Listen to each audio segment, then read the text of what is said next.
Hallo, herzlich willkommen zu einer weiteren Gitarrenstunde.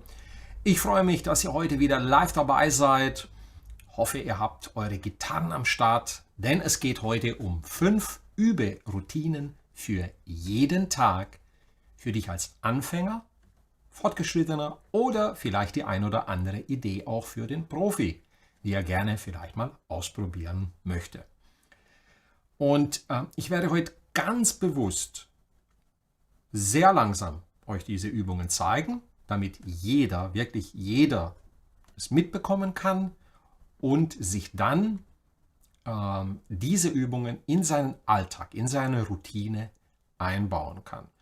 Sie sind sehr wichtig, sie jeden Tag zu üben, als Aufwärmübung gedacht, diese Routinen. Und vor allen Dingen brauchst nicht viel Zeit damit verbringen, im Bereich von 5 bis 10 Minuten, um dich aufzuwärmen. Wenn du diese Übungen jedoch in deinen täglichen Ablauf einbaust, wirst du enorme technische Fortschritte machen. Das sind die 5 besten Übungen, die ich in meinen 40 Jahren des Gitarrenspiels entdeckt und für mich selbst angewendet habe. Und jetzt sagen wir erstmal Hallo an den Live-Chat hier. Hallo, ihr Lieben. Ich wünsche euch heute viel Freude und ich denke, ich habe die ein oder andere richtig gute Sache nochmal für euch zum Abschluss diesen Jahres hier am Start und freue mich sehr, Bild und Ton, okay, mit Hall. Oh, das ist mal wieder neu. Das ist komisch. Könnt ihr mir das bestätigen? Also normalerweise ist hier kein Hall drauf. Nicht in dem trockenen Raum, den ich hier verwende. Okay, gehen wir dann rein und schauen uns die einzelnen Übungen an. Also, was wichtig ist, die Übungen, die ich dir heute zeige, sind auf der akustischen oder auf der elektrischen Gitarre zum Üben gedacht. Es ist also völlig egal, welches Instrument du in der Hand hast. Deswegen habe ich heute wieder die akustische am Start. Auch im neuen Jahr werde ich, eines der Versprechen an euch, wesentlich mehr mit der akustischen Gitarre auch machen. Und euch da wieder, ja, ich habe vor, viel im Songbereich mehr zu machen. Songs zu analysieren, auch nicht unbedingt ganze Songs, aber aus den wichtigsten Passagen zum Beispiel herauszulernen, was einen Song großartig macht für dich als Gitarristen. Also das ist auch eines der Themen im neuen Jahr. Also, legen wir los. Routine Nummer 1. Ihr kennt sie schon und der ein oder andere wird sagen, das wiederholt sich ja wieder. Ja, Wiederholung ist der Schlüssel zum Erfolg, wenn du ein Instrument spielst. Aber heute gehen wir für den Anfänger sehr in die Details. Ich wechsle gleich mal die Kameraperspektive, sodass ihr mich hier ganz genau sehen könnt, was ich mache. So, beide Hände. Ich drehe diese Kamera noch ein bisschen und die geht noch ein bisschen zurück hier. Wichtig ist, wir befinden uns hier im 5. Bund auf der Gitarre und werden hier heute sehr viel im chromatischen Bereich unterwegs sein. Und was ist Chromatik? Chromatik auf der Gitarre bedeutet, wir spielen kleine Schritte, Halbtonschritte und beginnen mit der ersten Routineübung. Ihr kennt sie schon, sie ist bekannt unter dem Namen die Spinne. Aber heute möchte ich dir als Anfänger zeigen, wie du das üben kannst, damit du einmal einen guten Einstieg findest und so wenig Stress wie möglich, weil diese Übungen sind für einen Anfänger dann doch schon anspruchsvoll. Aber ich bitte dich, mir zu vertrauen, dir keine Sorgen zu machen, dass es nicht klappt und hier mal an diese erste Übung ranzugehen. So, was wir machen, wenn du noch ganz am Anfang bist und das zum ersten Mal machst, du pickst mit deiner rechten Hand zu Beginn nur nach unten. Und was wir machen, du gehst mit dem Zeigefinger in den 5. Bund und spielst die Bünde 5, 6, 7, 8. So wie ich das mache. Und lässt die Finger liegen. Sodass unser Ziel ist, so ökonomisch und ergonomisch wie möglich zu spielen. Der Daumen liegt in Höhe von Mittel- und Zeigefinger hier hinten. Auf der Mitte des Griffbretts. Deine Hand ist hier, macht einen schönen Bogen wie an einer Geige und du spielst. 5, 6, 7, 8. Das Wichtige ist, wenn du das spielst, nur mit nach unten picken, nennt man in Englisch Downstrokes. Viele Begriffe aus der Musik sind aus dem Englischen. Downstrokes. Also nach unten. Keine große Bewegung machen, sondern wirklich nur konzentriert, langsam jeden Finger hinter den Bund hinlegen und liegen lassen, ohne Druck auszuüben. Okay? Wenn du sehen kannst, meine rechte Hand liegt hier auf den Saiten. Und diese Saiten oberhalb sind durch meine Hand hier abgedämpft. Das heißt, ich spiele nur die dünne E-Saite. Also meine Hand liegt hier ganz entspannt. Nochmal. Und ich spiele.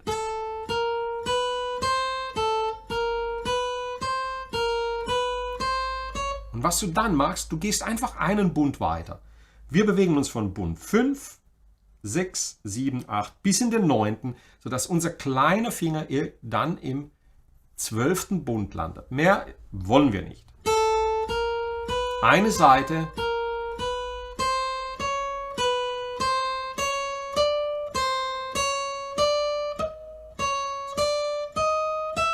Okay, die Hand läuft immer mit. Jetzt gehen wir rückwärts, spielen denselben Durchgang.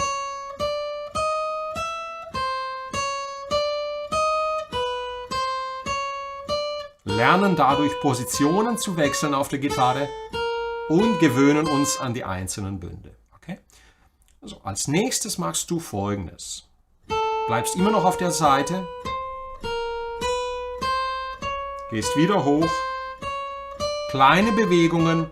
Wenn du jetzt den Zeigefinger spielst, dann mach die anderen Finger nicht weit weg vom Gehör. Also halte sie nah.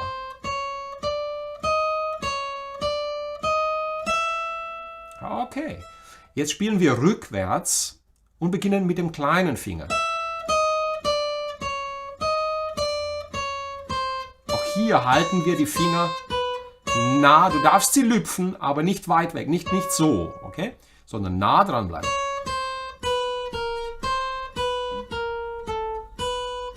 Man kann auch weitergehen bis in den ersten Bund, aber du kannst im 5. Bund aufhören.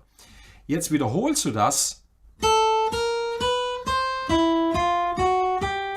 auf 2 Seiten.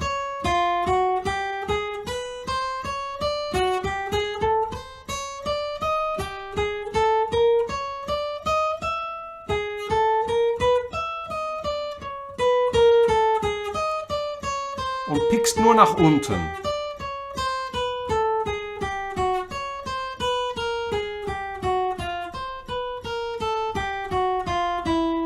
So, das ist für dich als Anfänger. Und dann mit der Zeit gehst du über alle Seiten. Also mit dieser Übung. Wenn du jetzt hier begonnen hast, dann machst du als nächstes, das war jetzt die waagerechte Variante mit 1 und 2 Seiten. Und du darfst immer kreativ sein und die Übung variieren. Was heißt variieren oder kreativ sein? Ich zeige dir ein Beispiel, wie du das machen kannst. Du spielst hoch, gehst einen Bund weiter und spielst die 4 Töne rückwärts.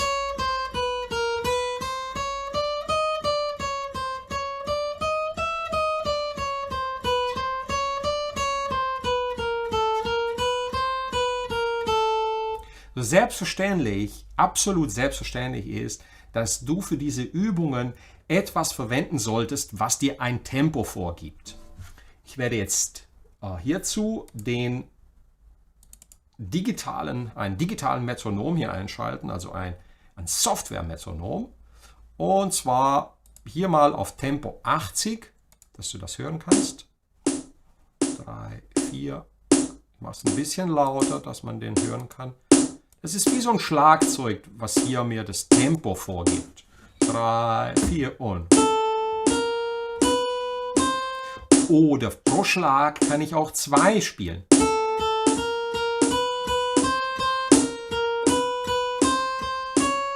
Und spätestens jetzt kannst du ausprobieren, was es bedeutet, Wechselschlag zu spielen. Einmal runter, einmal hoch.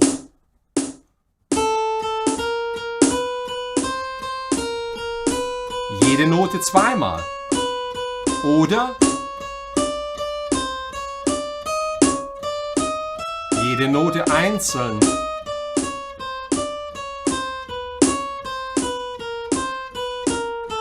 Und jetzt gehst du in die Senkrechte und beginnst dich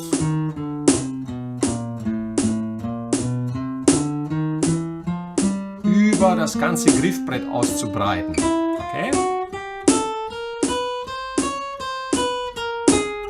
Mit Wechselschlag.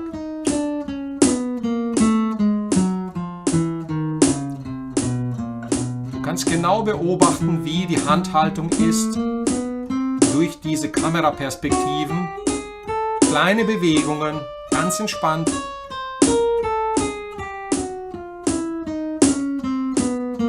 Handgelenk geht auf den dicken Seiten nach vorne. Es genügt bis in den 12. Bund.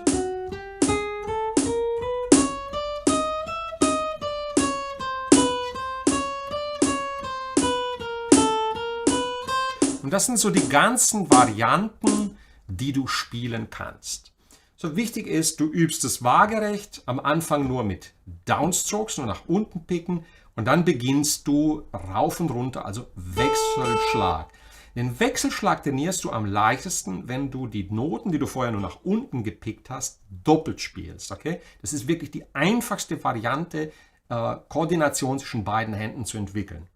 Du spielst die Note einmal runter, einmal hoch, dann die nächste. Okay, und dann gehst du auf die nächste Seite.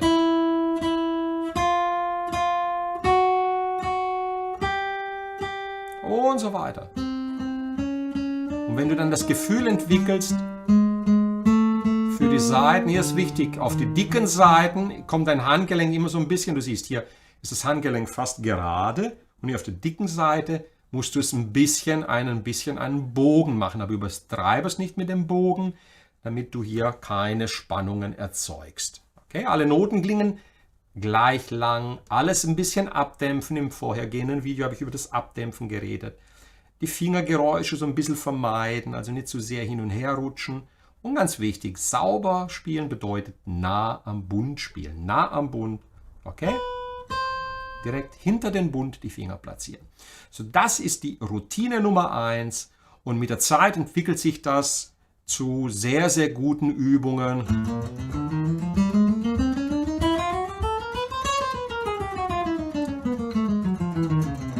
Und ich mache halt solche Sachen. Ja, das kommt nachher.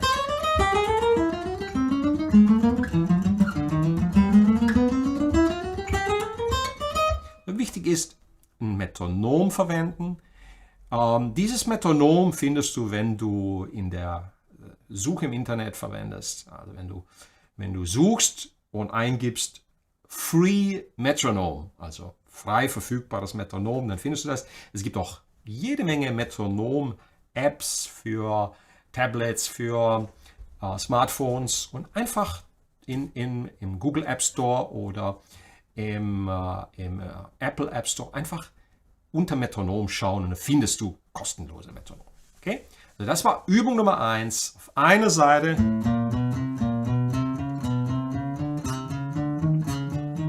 und dann mit Wechselschlag vor, zurück.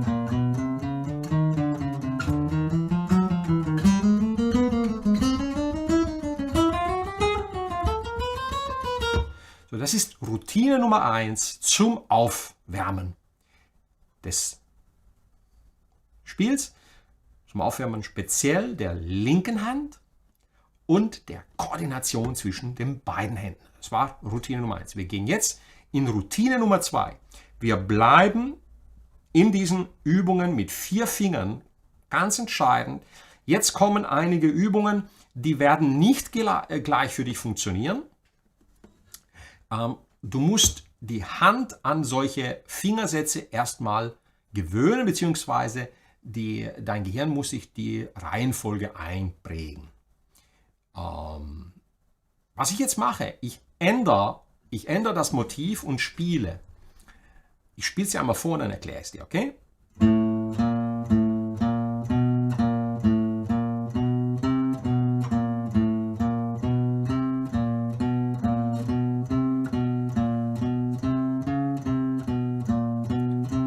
Man hört ein Muster.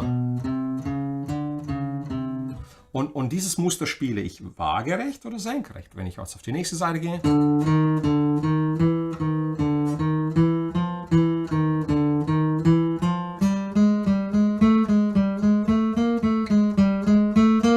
Also man hört genau, es ist ein ganz bestimmter Ablauf. Und der Ablauf, der klingt so, ich mache es jetzt ganz langsam, dass du dir das einprägen kannst. Und ich blende extra jetzt im Augenblick nichts ein, weil ich will, dass du auch ein bisschen mitarbeitest. Das heißt, du nimmst jetzt ein Blatt Papier und einen Stift und schreibst dir das auf. Ja? Es wird den fast allen da draußen heute viel zu leicht gemacht. Sie konsumieren nur noch mit den Augen und machen sich nicht mehr die Mühe, sich eine Notiz zu machen und sich etwas selbst zu erarbeiten. Diese Routine Nummer 2 erarbeiten wir uns jetzt, indem du einen Stift nimmst und ein Blatt Papier und dir das aufschreibst. Okay? So, das ist Finger 1, 2, 1, 2. Das ist also der erste Takt. Da, da, da, da, da, da, da, da. Zweiter Takt ist 3, 2, 1, 2. Die ersten beiden Takte.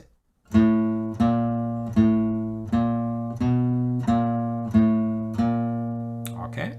Da, da, da, da, da, da, da, da. 1, 2, 1, 2, 3, 2, 1, 2. Die Zahlen sind deine Finger. Finger 1, Finger 2, Finger 3, Finger 4. Takt 3 ist 3, 4, 3, 2.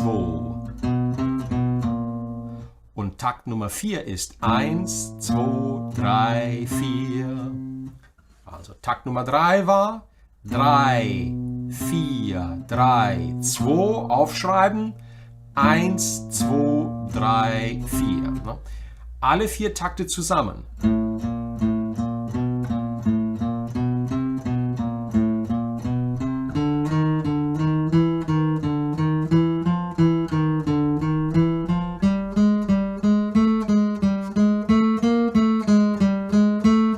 Und völlig klar, du lernst diesen Fingersatz in diesen 4 Takten, spielst es dann senkrecht im 5. Bund, dann gehst du einen Bund weiter und arbeitest dich bis in den 12.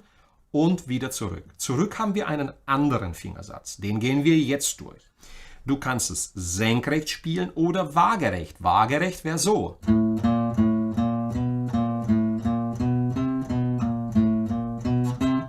Position wechseln.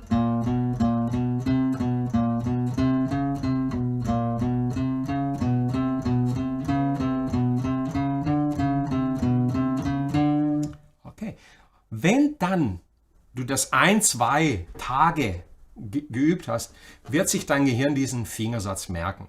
Und dann kannst du das auch flüssiger spielen. So, wichtig ist aber jetzt für den Augenblick Folgendes. Diese Übungen haben einen hohen Anspruch an deine Finger, an deine Koordination. Sie sehen so leicht aus, aber sie sind nicht leicht. Also immer bitte zwischendrin den Fingern eine Pause geben. Sie entspannen, ausschütteln, stretchen. Ja? Diese Übungen machen. Ne? Den Igel hier und dann nach links die Finger dehnen, aber nicht mit Gewalt, sondern mit Gefühl. Die Muskeln, die Sehnen spüren, ein bisschen stretchen, beide Hände ausschütteln, immer zwischendrin entspannen. Wenn du einen Durchgang gemacht hast mit der Routine Nummer 2, dann sind deine Finger müde und gib ihnen eine Pause. Also immer zwischendrin entspannen. Niemals anspannen, viel langsamer üben, als du denkst. Das ist ganz wichtig. Und beim geringsten Schmerz nicht weitermachen und Druck ausüben, entspannen und aufhören. Stretchen, die Hände schütteln, warten, dass Blut in die Finger reingeht und dann mit der Übung wieder loslegen. Rückwärts haben wir folgenden Fingersatz. Bitte nimm jetzt wieder deinen Stift und schreib dir den Fingersatz auf. Ich beginne unten auf der dünnen E-Seite, also wir haben als letzte Variante, sind wir hier angelangt.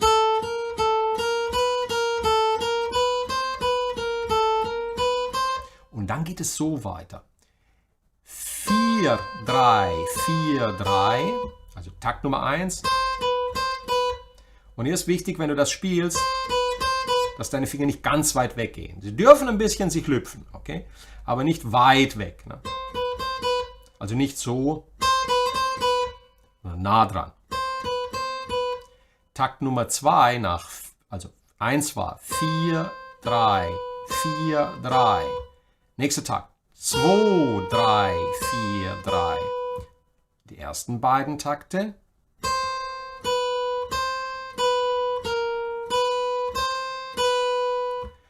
Vier, 3, 4, 3, 2, 3, 4, 3. Takt Nummer 3. 2, 1, 2, 3. Und Takt Nummer 4 ist ganz einfach. 4, 3, 2, 1 rückwärts. 4, 3, 2, 1. Nochmal Takt Nummer 3. 2, 1, 2, 3. Takt Nummer 4. 4, 3, 2, 1. Okay, alle 4 Takte hintereinander langsam.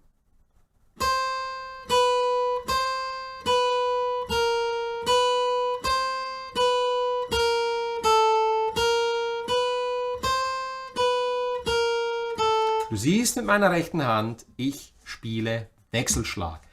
Wenn du die erste Routine einige Tage, 1, 2 Wochen trainiert hast und dann kommt die zweite Routine, dann hast du dich an den Wechselschlag gewöhnt und dann kannst du diese Übungen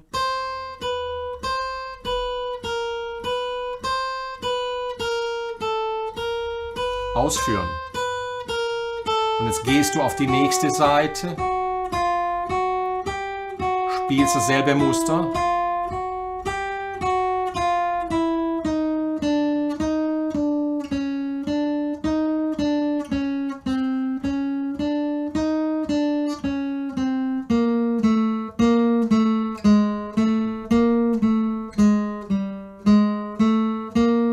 Und so weiter. Na, ich denke, das ist klar. So, diese Übung mit diesen beiden Fingersätzen ist ein echter Knaller für deine linke Hand.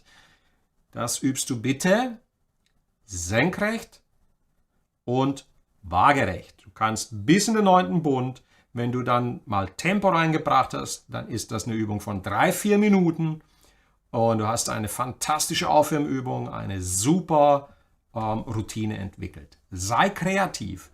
Du kannst quer rübergehen, du kannst senkrecht oder waagerecht. Wichtig ist nur im Takt bleiben, mit Metronom üben, langsam üben und dann auch mal kreativ sein. Ich zeige dir mal eine kreative Variante noch für die Überoutine Nummer 2, wenn du Fortgeschrittener oder Profi bist, die du vielleicht noch nicht gesehen hast. Und zwar mit 2 Seiten.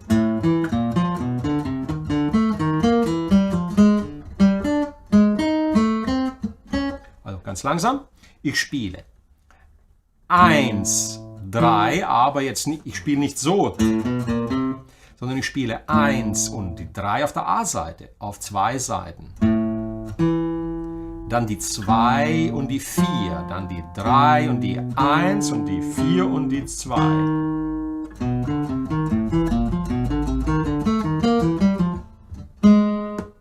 Und diese Übung kannst du auf der ganzen Gitarre.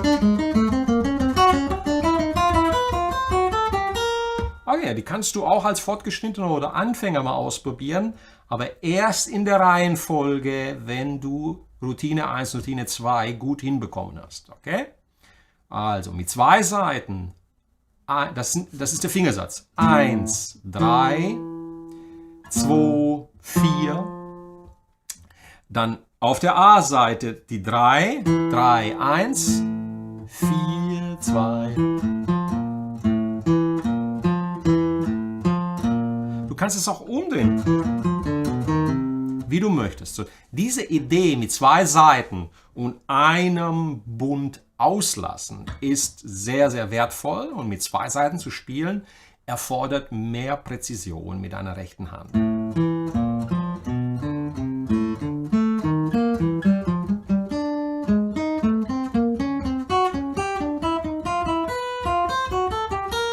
Hier kannst du kreativ die Fingersätze durcheinander wirbeln und damit Spaß. Das war nur ein kleiner Bonus, aber wichtig war in dieser zweiten Routine, das, was wir vorhin gemacht haben, mit den beiden Fingersätzen, dass du die dir einprägst und sie dann übst.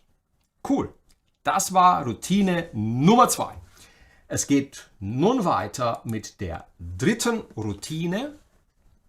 Wir bleiben immer noch chromatisch, also Bund für Bund, immer noch in den Bünden 5, 6, 7, 8 und spielen Triplets. So, was sind Triplets? Triolen, Triplets sind 3 Töne. Da, da, da, da, da, da, 1, 2, 3, 1, 2, 3, 1, 2, 3, 1, 2, 3. Ich zeige dir jetzt die einfachste Variante, und für eine Überroutine in der Spinne, in der chromatischen Tonleiter, wobei ich jetzt nicht die ganze Tonleiter spiele. Die Tonleiter geht ja so.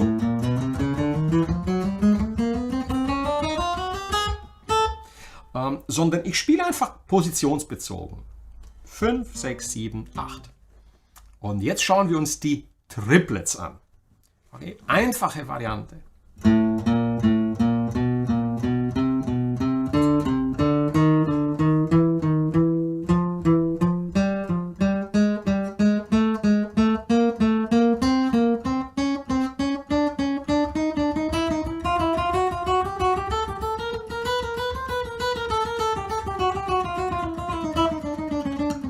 Also ich denke, das Beispiel ist relativ klar und einfach zu verstehen.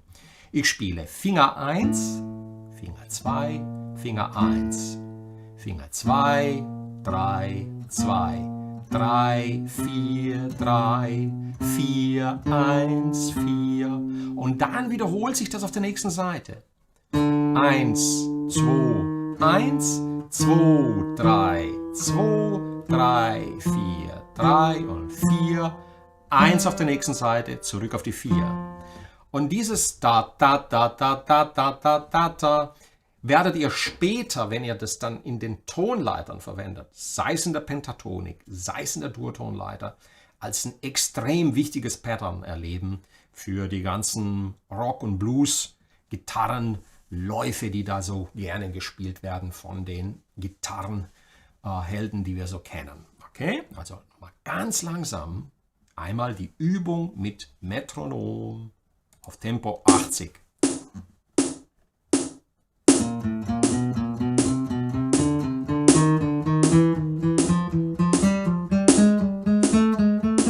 So, das ist noch zu schnell. Ich gehe jetzt hier, ich muss mich leider manuell runterklicken. Ein 60er Setting ist in dem Programm nicht drin.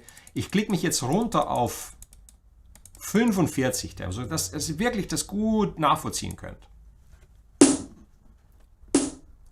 3, 4.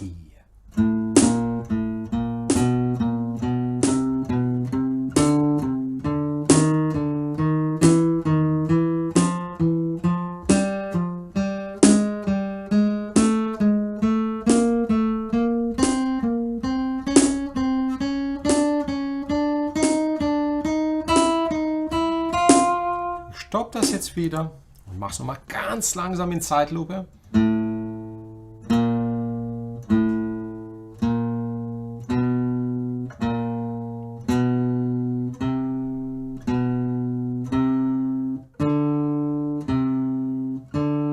Rechte Hand Wechselschlag. Schlagzeug ist es da, da, da, da, da, da, da, da, da, da, da, da.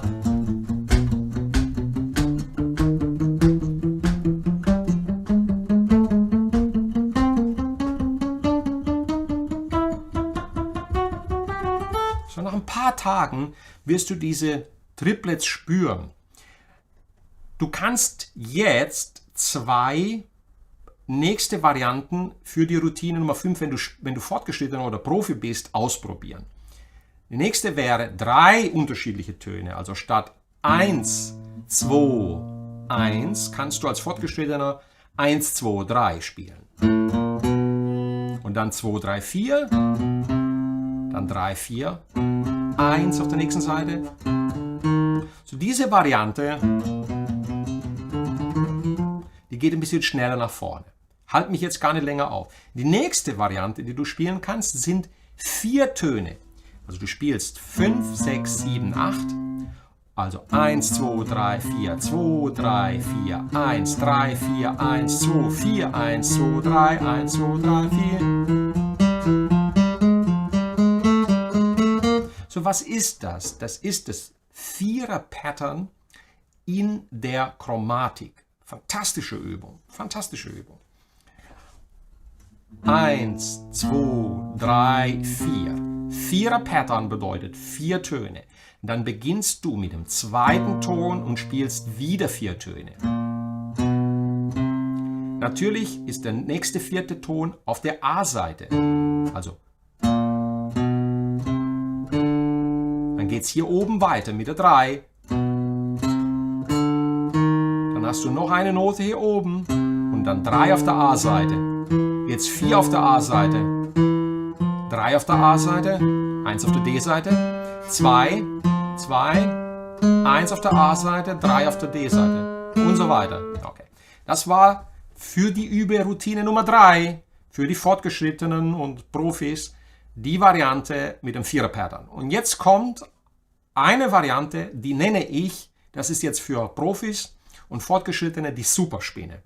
Und ich glaube, ich mache euch eine große Freude jetzt. Ich werde das jetzt einblenden. Wir sind also jetzt immer noch in Routine Nummer 3 für die Fortgeschrittenen, die Superspinne. Und die blende ich euch jetzt hier ein, dass ihr es hier sehen könnt. Natürlich nicht auf Tempo 100, sondern wir machen das jetzt runter auf Tempo 60. Okay?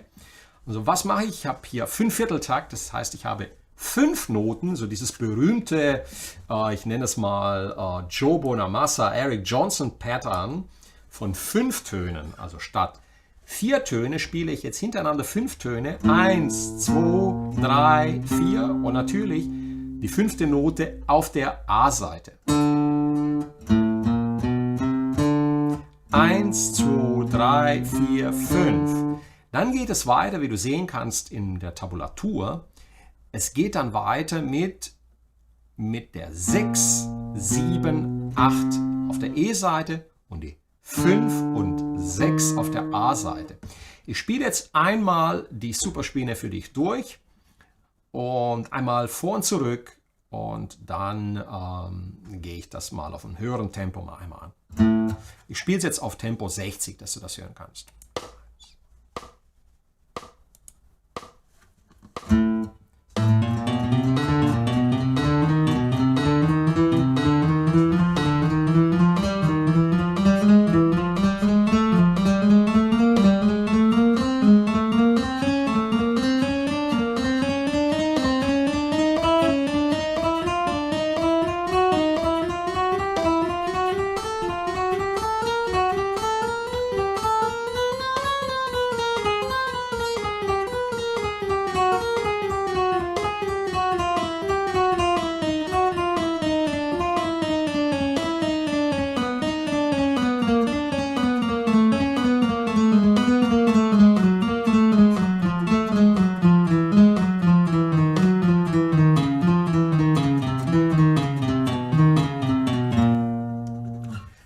Das war die Superspinne und ich mache jetzt einen Durchgang für die Profis auf Tempo 100, einfach um zu zeigen, was für ein Potenzial hier drin steckt und für die Fortgeschrittenen, sodass ihr da hier richtig Gas geben könnt, wie man so schön sagt. Und einmal hier auf High Speed für euch.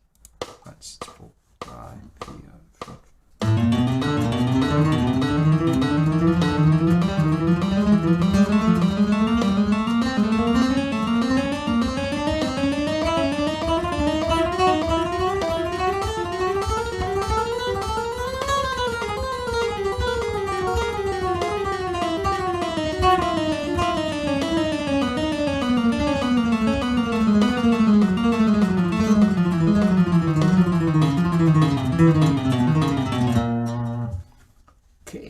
das war das Beispiel mit 5 Tönen in der Chromatik über Routine Nummer 3.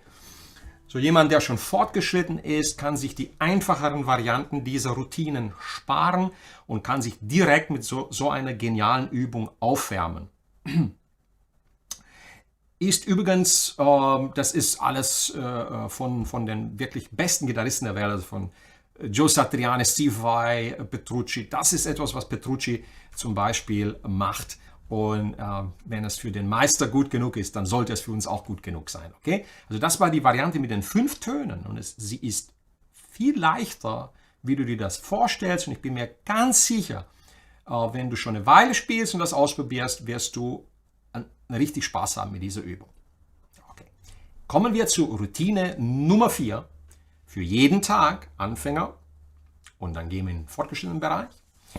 Und zwar, diese Übung ist von dem Jazzgitarristen Wes Montgomery. Ich habe sie natürlich in meinem Grundkurs schon angespielt und erklärt. Ich möchte jetzt noch einige Übevarianten zeigen, auch für die Fortgeschrittenen, nochmal für die Anfänger diese Übung erklären, weil sie ist wieder eine Übung, die sehr in die Hände geht, die deine Hände fordert, aber nach kürzester Zeit enorm viele Vorteile bietet und dich sehr, sehr viel weiterbringt. Okay. Diese Übung ist, ich nenne sie jetzt die Akkordtreppe. So wurde sie von dem Jazzgitarristen Wes Montgomery benannt. Joe Satriani verwendet sie und unterrichtet sie. Und wenn es für ihn gut genug ist, dann ist es für uns natürlich auch. Und es ist eine seiner Aufwärmübungen. Wir werden sie zupfen, picken und chromatisch trainieren. So, was ist die Akkordtreppe? Wir erzeugen jetzt, bis jetzt haben wir Einzeltöne gespielt. Jetzt legen wir das Plektrum weg, nehmen Daumen, Zeigefinger, Mittelfinger, Ringfinger und gehen beispielsweise in den 5. Bund und bauen eine Treppe auf, die von unten nach oben geht. Hier, Bund 5, 6, 7, 8. Okay? Die Gitarristen, die mich verfolgen, kennen diese Übung schon von mir, aber ich zeige euch einige neue Möglichkeiten. Okay? Das ist ein Major 7 Akkord. Ist jetzt aber nicht wichtig, sondern wichtig ist nur eins. Den Akkord aufbauen, sauber aufbauen und dann mit den 4 Fingern gleichzeitig, wie du in dem Bild links oben sehen kannst, zupfen. Dann umdrehen.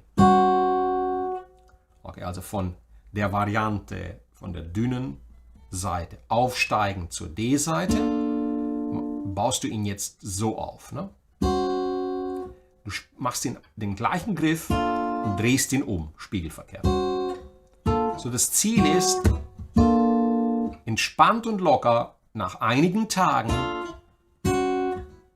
die Finger möglichst gleichzeitig ablegen und sie dann positionsmäßig zu verschieben. Also was ich jetzt mache, ich spiele, du kannst so anfangen oder so, ist ja völlig egal. Und dann gehst du immer einen Bund weiter. Bis in den 9. Bund mit dem Zeigefinger und dann mit dem kleinen Finger bist du jetzt im 12. Und dann rückwärts. Du kannst, wenn du fortgeschritten bist, bis in den 1. Bund runtergehen. Und hier hast du dann schon einige heftige Stretches. So, wenn du machst einen Durchgang, zupfst alle 4 Seiten auf einmal.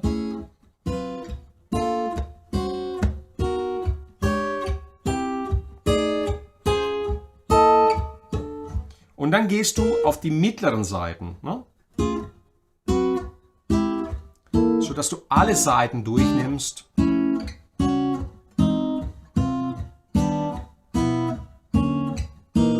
Also wenn du noch ganz am Anfang bist, bitte nur bis in den 5. Bund. Denn hier auch wieder die Regel. Achtung, keine Schmerzen, kein Stress in die Hände packen, keinen Druck ausüben. Immer wieder die Finger dehnen, stretchen, die Sehnen spüren und bitte vorsichtig mit diesen High-End-Routinen. Die Hände brauchen Zeit, sich daran zu gewöhnen. Man kann sich sehr, sehr leicht überfordern. Okay? An diese Öffnungen, diesen Stretch müssen sich die Hände gewöhnen. Okay? Also immer wieder bei geringstem Schmerz pausieren, rausgehen aus diesen Übungen und Pause machen. Okay? Also kein Schmerz. Jetzt nehmen wir das Plektrum und machen dieselbe Übung mit Wechselschlag gepickt mit Einzeltönen. Und das ist das, was ich vorhin im Chat geschrieben habe. Diese Geschichte macht dich sehr präzise, wenn du dann Akkorde greifst wie ein D-Dur und immer wieder die A-Seite erwischt. Das wird relativ der Vergangenheit angehören, wenn du diese 5 Routinen in deinen täglichen Alltag einbaust. Und was wir jetzt machen, wir spielen, wir können auch von oben nach unten. Also wir picken auf den 4 Seiten.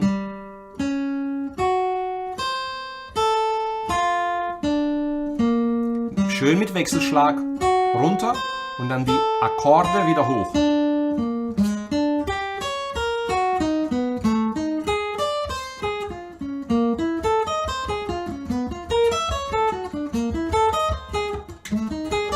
Und natürlich, klar, ne?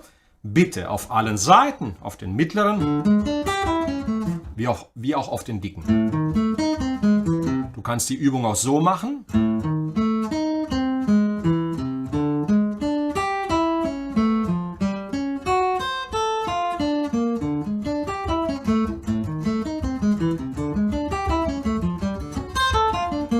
Okay, so das war jetzt die Akkordtreppe, Wechselschlag. Also falls ich aus Versehen jetzt mal kurz Economy Picking gemacht habe, das war nicht richtig, ne? Sondern ich will, dass ihr das mit Wechselschlag übt. Economy Picking kommt gleich, denn die dritte Variante der Akkordtreppe ist eine Kombination aus Picking und Economy Picking, okay? Oder Sweeping. Ich spiele jetzt Folgendes. Ich beginne jetzt mal im 12. Bund. Also ich spiele jetzt 12, 11, 10, 9. Also die erste Übung im Grunde genommen rückwärts. Erste Routine. Okay. Und gehe dann die Treppe hoch.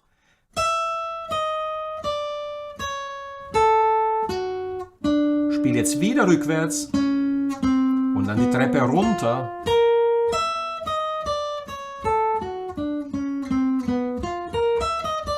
So, wenn ich das Tempo jetzt erhöhe, mache ich Folgendes. Und das genau, wenn du meine rechte Hand beobachtest, wirst du sehen, dass ich Sweep picke. Also ich ziehe meine Hand einfach über die Seiten nach oben, beginne dann wieder hier rückwärts mit dem Wechselschlag und dann nach unten,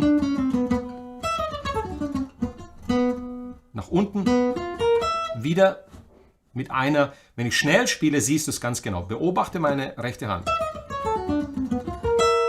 Hast du gesehen? Okay, also rückwärts.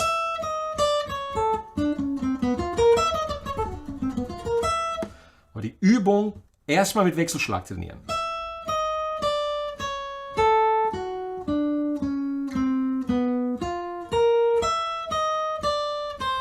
Und was ich dann mache, um die Lage zu wechseln, ich spiele 12, 11, 10 und dann gehe ich auf die 9 und wechsle die Lage.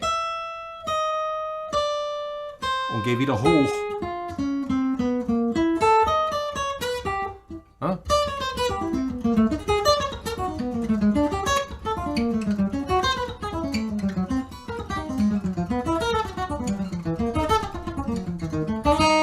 Und das dann natürlich wieder auf den mittleren Seiten.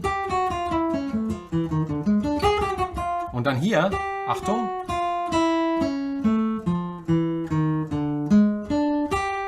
Und jetzt wechsle ich dann mit dem kleinen Finger die Lage. So, das war die Akkordtreppe, chromatisch gespielt mit Wechselschlag. Ja?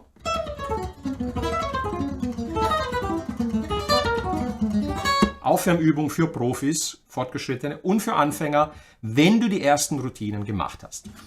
So, das waren die ersten 4 ultra wichtigen Routinen und mit das Beste, was ich über die Jahrzehnte in mein Spiel habe mir aneignen können. Die letzte Routine, und das wird für die wenigsten von euch da draußen überraschend sein, sind, was glaubt ihr, was jetzt kommt, ne?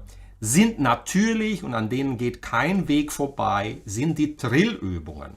Und jetzt zeige ich erstmal die Trillübungen für dich, wenn du sie noch nie gemacht hast. Was ist ein Trill? Ein Triller ist ein schneller Wechsel zwischen zwei Tönen. Ja? Also, mache mich ein bisschen lauter hier, dass ihr mich gut hören könnt. Also ein Triller ist eine schnelle Notenfolge zwischen zwei Noten. Ja?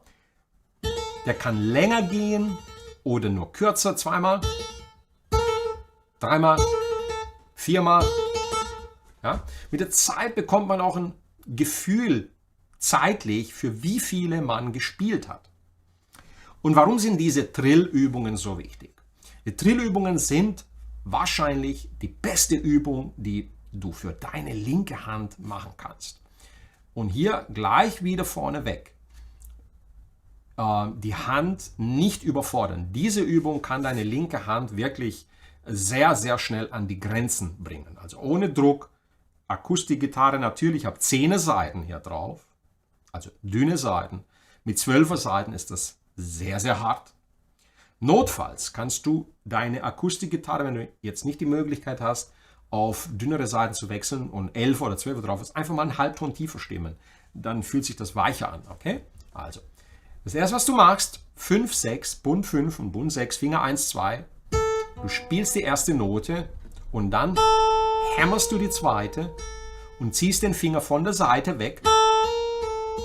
So leicht nach unten, aber nicht mit Gewalt, sodass man die erste Note wieder hört. Und dann brauchst du nicht mehr mit der rechten Hand die Saite anschlagen,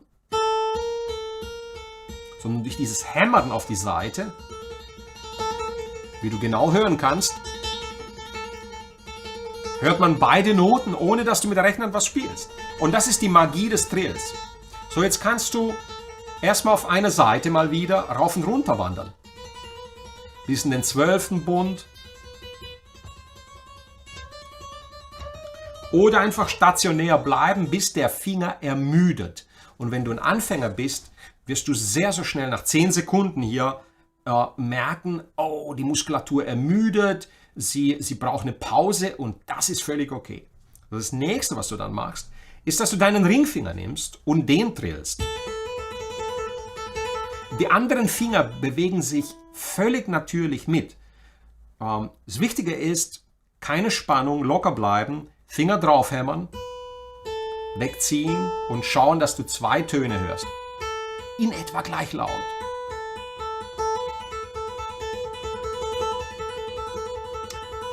Logischerweise folgt dann der 4. Finger. Und der ist der schwächste.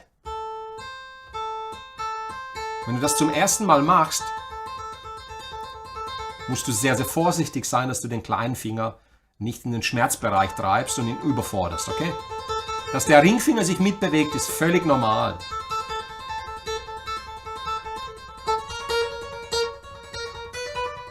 So, dein Ziel sollte sein, 10 Sekunden die ersten beiden Finger, 10 Sekunden Zeigefinger und Mittelfinger.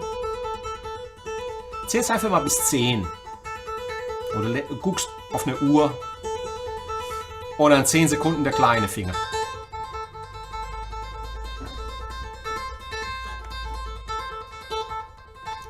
Das erstmal auf der dünnen E-Seite, da ist es am leichtesten.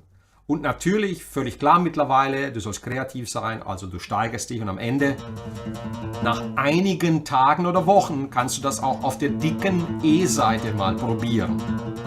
10 Sekunden. So, wichtig ist jetzt, wenn du das hier magst, dämpfe die anderen Seiten ab. Wenn ich das jetzt hier spiele, wirst du immer feststellen, du kannst zum Beispiel den Daumen in die H-Seite reinhängen und die anderen Seiten mit deiner rechten Hand hier abdämpfen. Und dann zupfst du einmal so und die anderen Seiten sind stumm. Okay, das ist immer wichtig. Abdämpfen. Dasselbe, wenn du die dicken Seiten spielst, dann kannst du deinen Finger hier in die A-Seite reinhängen und mit deiner Hand hier rechts die anderen Seiten abdämpfen. Auch hier ganz entspannt. Ja? Mit der Handkante, ne? Hier hinten. Der nächste Finger und dann der kleine. Hier oben auf der dicken E-Seite ist der kleine sehr schnell platt. Und jetzt kommen die Varianten für Fortgeschrittene und für die Profis. Was du jetzt machst als nächstes ist, dass du, wenn du dich an diese Übung gewöhnt hast, bitte erst nach einigen Tagen, Wochen, und du merkst, die 10 Sekunden kann ich gut halten, dann steigerst du dich auf 15 oder 20. Was du dann machst, ist, dass du, wenn du den ersten Finger trainiert hast, ihn liegen lässt, dadurch den Ringfinger isolierst und nun den Triller ausübst. Das ist unverhältnismäßig schwerer wie diese Variante. Also wenn der Mittelfinger liegt, wird es für dich zu Beginn sehr schwer sein. Und klar, was jetzt kommt? Der Ringfinger bleibt liegen und der kleine Finger drillt isoliert.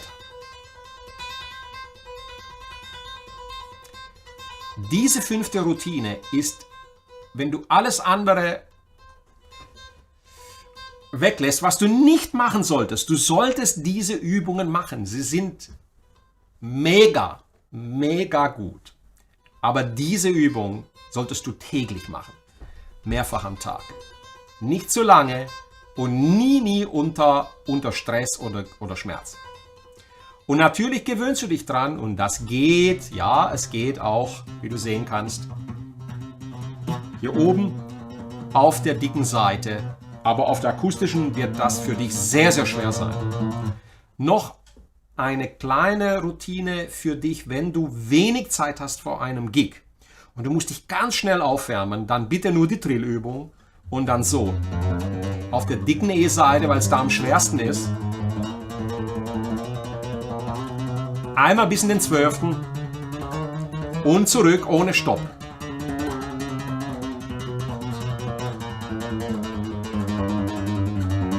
Dann der Mittelfinger.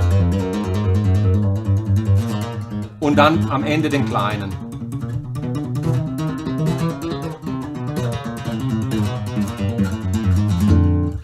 Und völlig klar, das wärmt die Muskulatur brachial auf. Und mir war es ganz wichtig, euch da draußen nochmals die Trills ins Gewissen zu reden. Sie euch in euren Alltag, in eure Routine für jeden Tag wieder reinzubringen. Du kannst sehr, sehr kreativ mit diesen Übungen sein. Mittlerweile auf der E-Gitarre kann ich die Übungen sehr, sehr lange machen, auch mit der Isolation der Finger. Was ich dann mache, ich baue dann Stretches ein, und zwar, dass ich zum Beispiel den Finger so spiele und ihn liegen lasse und dann so und dann die 3 liegen lasse und dann den kleinen. Aber bitte, bitte, bitte, Vorsicht, ja, Fortgeschrittene, okay, aber Anfänger das nicht nachmachen. Stretches und dann drillen, okay? Also hier kannst du kreativ sein. Ich überlasse es dir, hier wirklich neue kreative Ansätze zu finden. Okay, nochmal zur Wiederholung. Das waren die 5 Routinen. Ich bedanke mich bei euch, dass ihr dabei wart und ich habe gleich die Bitte, wenn der eine oder andere mir die Riesenfreude machen könnte, wie bei den letzten Videos, diese 5 Routinen Timecode-mäßig unter dem Video zu codieren und zu verlinken, wann ich mit der Routine angefangen habe. Das wäre großartig. Ich weiß, wer immer das macht, ich weiß das extrem zu schätzen und ich baue es dann auch in den Text unter meinem Video. Es nimmt mir Arbeit ab und dafür bin ich dir sehr dankbar. Okay? Also, ich wiederhole nochmal, die erste Übung waren die chromatische Tonleiter, die Spinne, auf einer Seite mit Downstrokes, dann mit Wechselschlag. Die zweite Übung waren Varianten, Fingersätze, wo alle 4 Finger trainiert werden. Die dritte Routine waren die Triplets, Vierer und die Superspinne, das Fünfer Pattern in der chromatischen Tonleiter. Die Nummer 4 Routine war die Akkordtreppe, gezupft, gepickt. Und die Routine Nummer 5 sind die Trills. Und damit kannst du ganz kreativ vorgehen auf der Gitarre. Du wirst unglaublich viel Beweglichkeit, Ausdauer und vor allen Dingen Technik und Präzision mit diesen 5 besten Routinen, die ich dir aus meinen 40 Jahren Erfahrung des Gitarrenspiels bieten kann. Okay? Und das sollte es jetzt zu dem Thema gewesen sein. Und jetzt nochmal zum Schlusswort möchte ich kommen. Dann gucke ich kurz in den Chat und dann ich bei euch verabschieden. Oh, ich gucke in den Chat und dann das Schlusswort. Okay. Für euch. Also. Chat nochmal reinschauen. Hans-Jürgen, herzlichen Dank für die Spende. Sehr, sehr großzügig. Vielen, vielen Dank. So.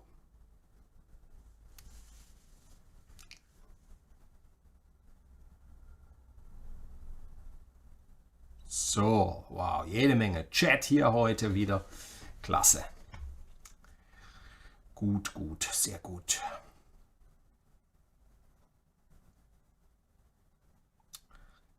Ganz, ganz tolle Chat hier. Vielen, vielen Dank an euch alle. Super. Vielen Dank auch für das Feedback, denn ich kann nie kontrollieren, ob ich Tonprobleme habe, und wenn ihr mir dann bestätigt, dass ich kein Tonproblem habe, dass die Leitung stabil ist, was mich freut, dann habe ich hier einen guten Stream.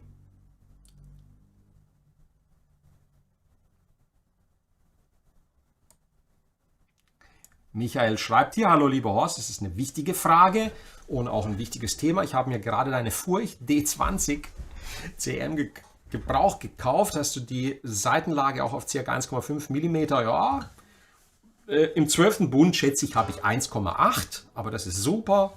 Wenn es zu niedrig ist, dann scheppert das Ganze ein bisschen und das möchte man vermeiden. Und ja, also du musst dir Folgendes vorstellen: Man kann das selber machen, den Hals erstmal per Halsstab relativ gerade einstellen und dann, was gemacht wurde, der Sattel wurde ein bisschen abgefeilt, um die richtige Seitenhöhe zu erreichen. Man kann das selbst machen. Ich habe es natürlich zum Gitarrenbauer gebracht, weil er mir gleichzeitig die Gitarre bundiert hat. Ich weiß nicht, ob ihr das sehen könnt, aber das hier sind, habe ich auch im Video am Dienstag gezeigt, das sind hier Medium-Jumbo-Bünde. Also das sind keine Bünde einer akustischen Gitarre. Ich habe hier E-Gitarrenbünde drauf. Deswegen spielt die sich auch sehr, sehr gut. Das ist eine OM30. Ja.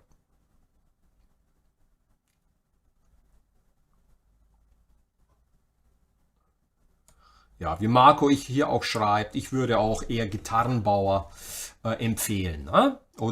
Oder ein Musikladen mit einer Werkstatt. Ne? Gut.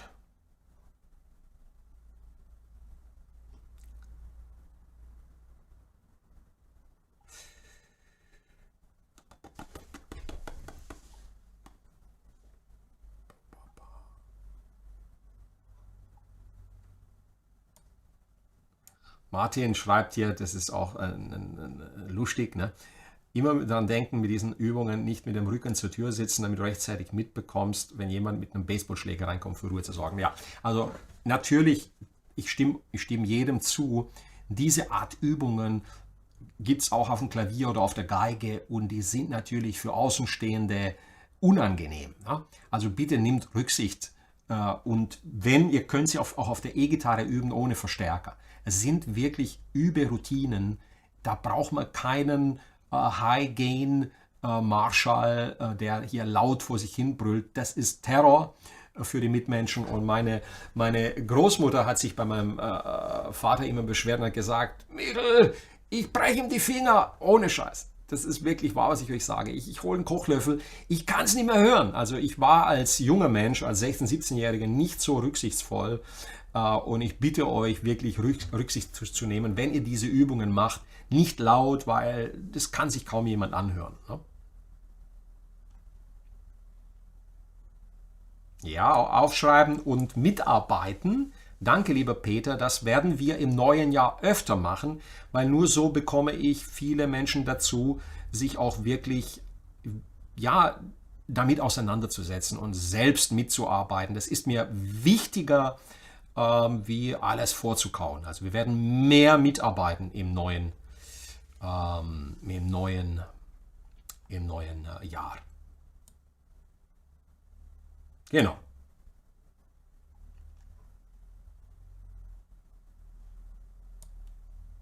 Frage an die Profis, wie kann ich Gitarre lernen, ohne auf meine langen Fingernägel zu verzichten? Hat er einen Trick? Der Trick lautet ganz einfach. Eine Schere oder ein Nagelklipser und die Nägel entfernen. Es funktioniert nicht. Du kannst Gitarre mit Nägeln spielen. Das ist nicht möglich. Ich hatte schon die ein oder andere Schülerin, die störrisch trotzdem versucht hat, mit langen Fingernägeln zu spielen, hat aber dann nach einer Weile die Nägel doch kürzen müssen. Es ist nicht möglich. Weg damit. Natürlich an der rechten Hand kannst du die Nägel dran lassen. Beim Zupfen macht das gar nichts, aber an der linken Hand, je kürzer, umso besser. Sonst gibt es Probleme. Ne? Es tut weh. Ja, also, diese Fragen machen wir dann eher in der Frage-Antwort-Runde, okay?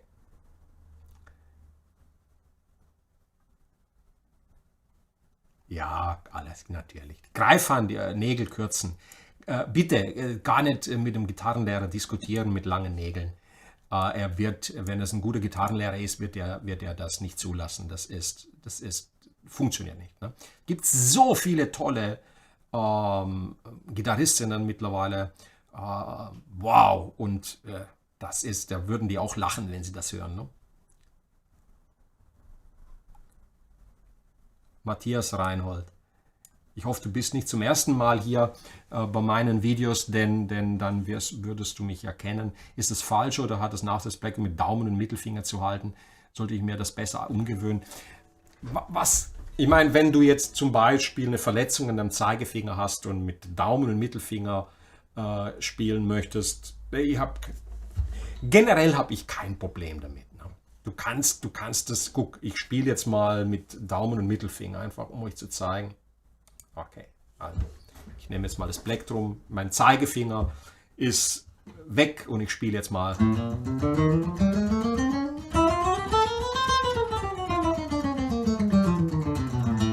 Ich mache es jetzt mal mit Daumen und Ringfinger.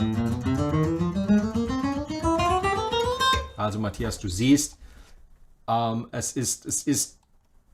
ich würde jetzt niemals sagen, etwas ist falsch, okay? Ich mag das nicht. Ja. Ich würde sagen, wenn Eddie Van Halen das Plektrum mit 3 Fingern gehalten hat, aber viele haben das bereut. Ich bin der absoluten Überzeugung, wie ich in so vielen Videos schon gesagt habe, je natürlicher deine Handhaltung ist, das Einzige, was du machst, ist, dass du deinen Zeigefinger unter den Daumen bringst und das Plektrum hier hältst. Ich habe so oft gesagt. Und guck mal. Normale Handhaltung. Zeigefinger rein. Gehen wir in die Aufnahme hier, dass du das sehen kannst. Das Einzige, was du machst aus dieser Handhaltung, ist das. Warum sollst du das machen? Ja? Was machst du mit dem dann? Ne? Der wird dir Probleme bereiten. Ne? Aber wenn du damit zurechtkommst, ich möchte nicht jedem hier immer wieder ins Gewissen einreden. Ne? Okay. Genau. Matthias Reinhold, guck dir das Video vom Dienstag an.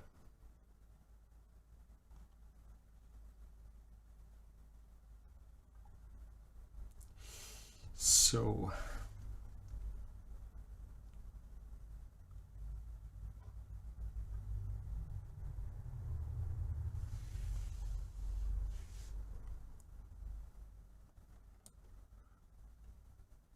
AmpX, ja, auf jeden Fall. Also ich mache dann mit Thomas Blug definitiv hier einen Stream zum AmpX. Michael, kein Thema. Wo gibt es diese Tabulatur? Wo wohl? Über meine Website und über Patreon. Wenn das Video dann fertig ist, spätestens morgen. Ja, Bei der Akkordtreppe macht mein kleiner Finger nicht mit, der dämpft immer die unteren Seiten. Das liegt an der Handhaltung. Wenn ihr die Akkordtreppe spielt, ist ganz wichtig, die Handhaltung, Hand nach vorne bringen, sodass der kleine Finger, ich habe einen kurzen, wirklich kurzen kleinen Finger. Und der Schlüssel ist, du siehst hier, wie meine Hand einen schönen Bogen macht, nach vorne kommt, damit der Finger hier nicht flach liegt. Okay? Und das geht auch auf den dicken Seiten. Ja, also der Schlüssel ist die Krümmung der Hand.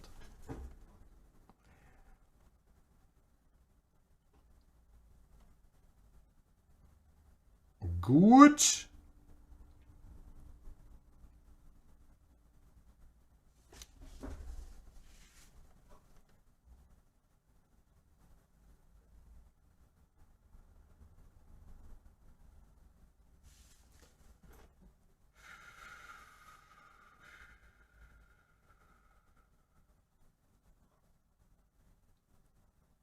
Danke, ihr Lieben. So, also, viel mehr werde ich jetzt mich im Chat nicht aufhalten. Bitte bewahrt euch auch einige Fragen dann auf für die monatliche Frage-Antwort-Runde.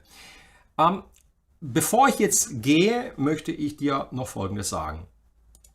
Also, einmal ein ganz, ganz herzliches Dankeschön für das Jahr 2020. Ein Jahr, das in die Geschichte eingehen wird als ein etwas anderes Jahr. Und ich möchte mich bei euch allen bedanken für eure Treue, für die Freude, die mir jedes Mal macht, wenn ihr hier auch live dabei seid, dass ich diesen Live-Unterricht, das ist ja nichts anderes wie Live-Unterricht, für dich und für euch auch in der nächsten Zeit machen kann. Da freue ich mich sehr drauf. Im neuen Jahr werde ich einige neue Sachen implementieren und einige Dinge anders machen. Es wird mehr Mitarbeit von euch auch sein. Ich werde euch mehr einbinden und lasst euch überraschen. Die Umfrage, die ich gerade gemacht habe, die in 3 Tagen beendet ist, wenn du noch da mitmachen möchtest, würde ich mich sehr freuen. Geh bitte auf meine Webseite. Wir haben dort eine Verlosung von 7 Korg Stimmgeräten und gib uns dann bitte auch noch Feedback. Mach bei der Verlosung mit. Die Chancen sind hoch, dass du gewinnst. Und gib uns Feedback in Bezug auf unsere Arbeit. Ne? Mach an der Umfrage mit und schreib uns eine nette Mail. Wir würden uns sehr, sehr freuen auf deine Tipps. Das ist der Punkt Nummer 1. Und Punkt Nummer 2, nochmal vielen, vielen herzlichen Dank an alle, die das Projekt unterstützen. VIP-Guitar bedeutet, du bist a very important person für mich, als jemand, der Gitarre lernen möchte, als jemand, der diese Liebe zu dem Instrument entdeckt hat und mit mir gemeinsam an dem Projekt teilnimmt. Wir bauen hier was Großartiges auf, auch für die nächsten Jahre. Die Webseite wird immer umfangreicher. Wir werden im nächsten Jahr uns dran machen und eine Gitarren-Wiki mit den 100 wichtigsten Fragen machen. Da werde ich auch Videos zudrehen, und sodass ihr dort wirklich umfassend informiert seid. Wir werden auch mehr mit Sebastian zusammen, habe ich mir vorgenommen, auch im musiktheoretischen Bereich er studiert ja gerade in Stuttgart an der Akademie, einige gute Sachen im theoretischen Bereich, also die wichtigen elementaren Dinge euch vermitteln. Das haben wir uns auch vorgenommen. So, und jetzt ganz wichtig, bevor ich gehe, nochmal für dich zur Motivation. Für die heutige Routine, für jeden Tag, ob du Anfänger, fortgeschritten oder schon Profi bist, wünsche ich dir etwas ganz, ganz Entscheidendes. Einmal, dass du die Energie und Motivation hast, es mal 6 Wochen durchzuhalten, sodass es wirklich zu einer Routine wird. Dann, Spaß muss dabei auch sein. Auch wenn diese Übungen nicht unbedingt klingen wie Stairway to Heaven oder Bohemian Rhapsody, es muss Spaß machen. Und zwar der Spaß entsteht, wenn du diese 6 Wochen durchhältst und merkst, welche unglaublichen Fortschritte du gemacht hast, weil du dich an Routinen gehalten hast, die über Jahrzehnte erprobt sind auf diesem wunderbaren Instrument. Mach dir bitte als Anfänger keine Sorgen, wenn es nicht gleich klappt. Das ist das Allerwichtigste. Das ist auch völlig normal. Das nächste ist, bitte als Anfänger oder auch als Fortgeschrittenen, Hör auf, dich zu vergleichen. Vergleich dich nicht dauernd mit mir oder mit anderen Gitarristen. Das ist sinnlos. Vergleiche dich bitte mit dir selbst, wo du vor 6 Wochen standest, als du mit diesen Übungen angefangen hast. Und blicke in 6 Wochen zurück und lass dich mal überraschen. Du musst dich immer mit dir selbst vergleichen. Lass die anderen. Natürlich ist es schön, einen Gary Moore zu beobachten, wie er spielt und zu träumen, dass man auch so spielen kann, oder einen Stevie Ray Vaughan oder einen Jimi Hendrix. Das ist völlig normal, aber nicht sich mit diesen Leuten vergleichen. Immer mit dir selbst. Der nächste wichtige Motivationsimpuls für dich. Erwarte nicht zu viel und vor allen Dingen nicht zu schnell. Das ist etwas, was ihr alle, ich inklusive, wir alle, wenn wir was lernen, immer wieder vor diesem Dilemma stehen. Ich habe es doch jetzt 5-mal geübt, warum geht es nicht? Du musst es 50, 500, 5000, 50.000 Mal trainieren. Und nimm dir Zeit und vor allen Dingen, wenn du das übst, nimm diese dauernden Druck und Erwartungshaltung. Ich muss es doch jetzt können wie der Horst, ich habe es doch jetzt 6 Wochen geübt. Nein, so funktioniert das nicht. Es ist ganz wichtig, sei immer gut zu dir selbst. Und mit gut zu dir selbst meine ich, sich nicht unter Druck setzen, sich nicht verrückt machen, sich nicht dauernd vergleichen. Zufrieden sein auch mit einem Tag, an dem es nicht so gut lief, am nächsten Tag weitermachen. Auch ganz wichtig, wenn du mit diesen Übungen und Routinen anfängst, bitte nicht zu viel. Ja, du erwartest zu viel, also übst du auch zu viel. Bitte nicht mehr wie 10, 15 Minuten und jeden Schmerz vermeiden. Ich kann es nicht unbedingt und oft genug sagen. Jeden Schmerz vermeiden. Zeit lassen, Pausen einbauen, wenn du ein Anfänger bist, und keinen Druck und keine Spannung ausüben. Ich wünsche dir viel Erfolg mit diesen Routinen. Ich wünsche euch allen da draußen frohe Festtage, dass ihr dieses Jahr und das nächste Jahr gesund erlebt. Das ist das Allerwichtigste. Ich wünsche euch natürlich, euch, euren Liebsten, euren Familien, alles Gute, und ich wünsche euch auch, dass ihr die Gitarre zur Hand nimmt und euren Freunden und Familien eine Freude bereitet und für sie Musik macht. In diesem Sinne, alles Liebe, alles Gute. Wir sehen uns wieder im Januar. Das war's für dieses Jahr. Keine weiteren Termine. Ich werde jetzt 2 Wochen ruhen, resetten, mich erholen und mir Gedanken machen über das neue Jahr. Herzlichen Dank. Vielen Dank an euch alle. Und macht's gut. Bis zum nächsten Mal. Wir sehen uns im Januar. Ihr bekommt das natürlich rechtzeitig von mir mitgeteilt. Bye bye. Ciao, ciao.